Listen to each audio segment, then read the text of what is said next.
This is the 60 series bell housing that was on the motor originally, and this is a 2H bell housing. Now, when you look at them, they look exactly the same. If you look really close, a couple of minor differences.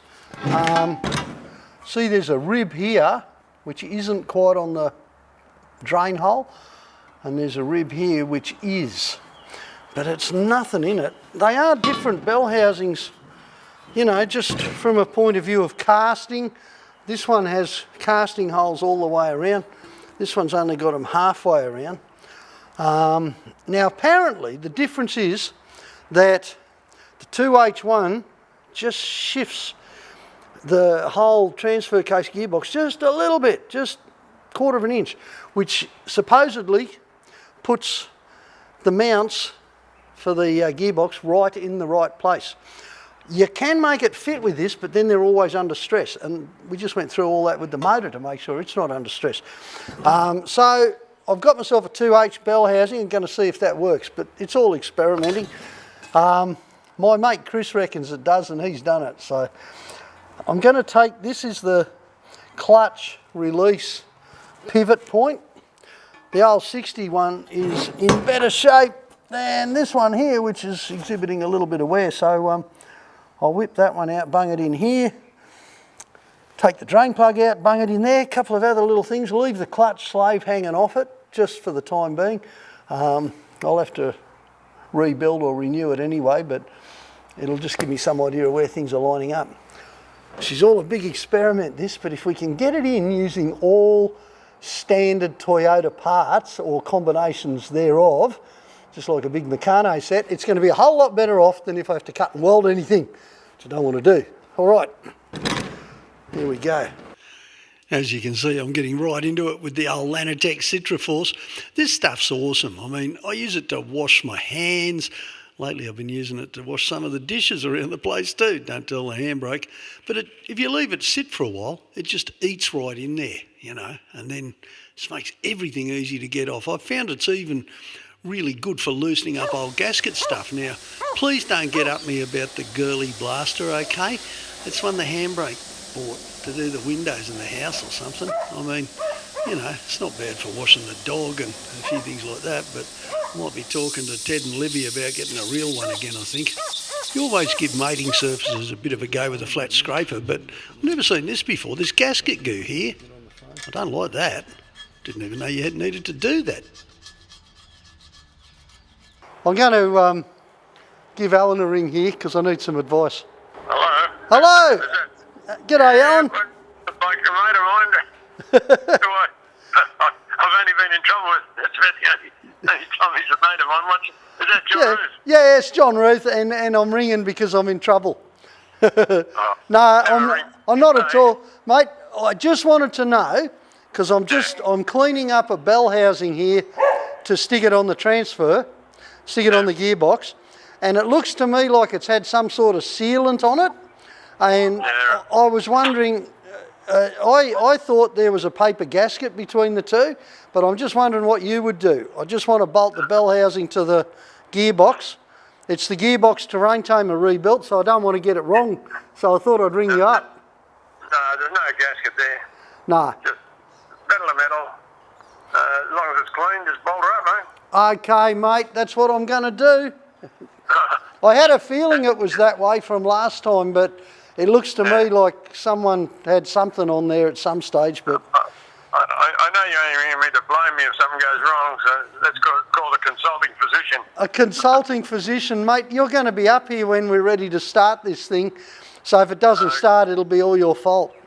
Oh boy, oh boy. All right, I'll look forward to it. Good on you, Alan. Thanks, mate. See ya. Send me some money. I sure am lucky locks here, eh? Give me a bit of a hand with this. I'm not sure if he thinks he's lucky though. Duck, mate, duck. Geez, you might need a helmet, I reckon.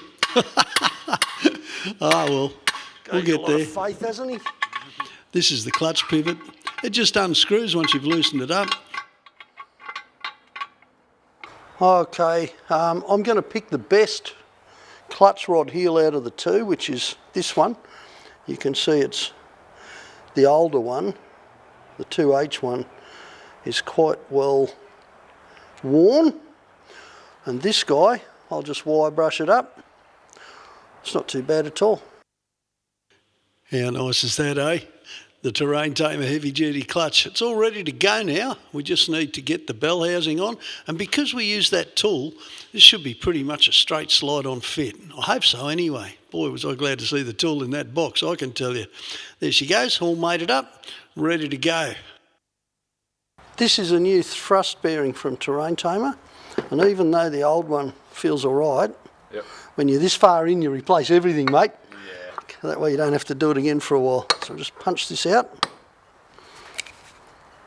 Now, if a bloke had a press, he'd probably use that about now, but my press hasn't been working for a while since I cut the sides out of it to use it to strengthen Milo 1's chassis.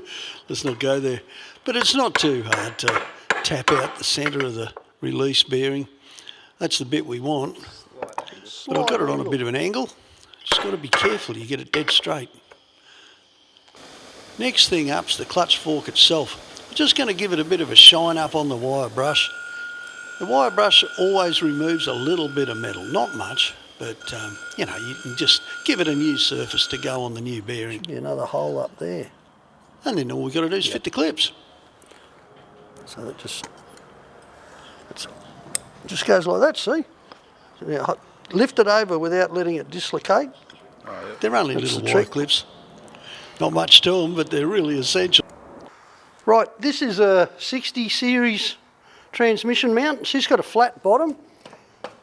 You'd almost make it fit, but this one's got a curved bottom. This is the F series mount that I've just spun around. Okay, so we're kind of hoping that might work. And we've taken an old H transmission mount, which has got the curved bits, and bolted it onto the gearbox. It's probably serviceable actually, but it's old. So now we just need to see how close we can make any of this fit. There's a bit of weight in the gearbox and transfer, but it's not too bad as long as you make sure the strap's right in the middle for a bit of balance. But this is the big moment of truth, of course, because this is where we find out if the first motion shaft will slip straight in. And it does. You beauty. That's it. You're clearing this too now. Ah, cool. And looks like it lines up perfectly.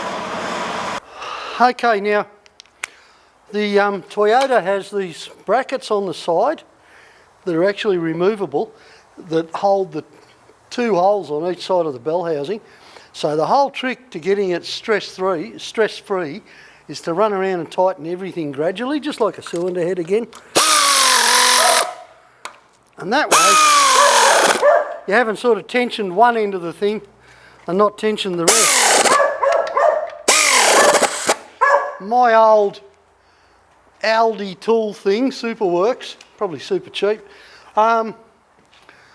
doesn't apply enough pressure to do anything other than just nestle it down, and that's perfect at the moment. That'll allow it to move if it needs to.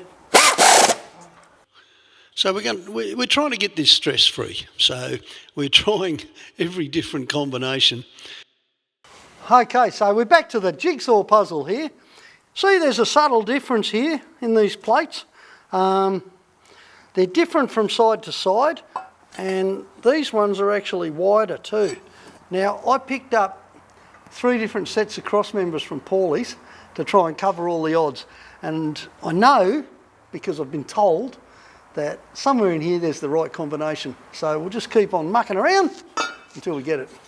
You don't realise how many different varieties of Toyota bits there are until you start playing jigsaws like this. And there you go. We've got a rolling chassis with an engine, a gearbox, a beautiful transfer case with a low range in it, marks. We've got E-lockers both ends, we just need stuff to connect them. But look, it was all done using standard Toyota parts. Thank you, Chris. Thank you, Mr. Landcruiser Paulie Reid. You guys have been great. Thank you, Terrain. Look at that, it rolls. Thank you, Terrain Tamer. Mate, what a beast, hey? What do you reckon? 44s, just a tub, string doors. Super swamp tyres, you know. Oh, go away. 6 inch. Oh, dear. Don't let a Nissan bloke near a Toyota. Not too close. We'll make it a good car. Ah!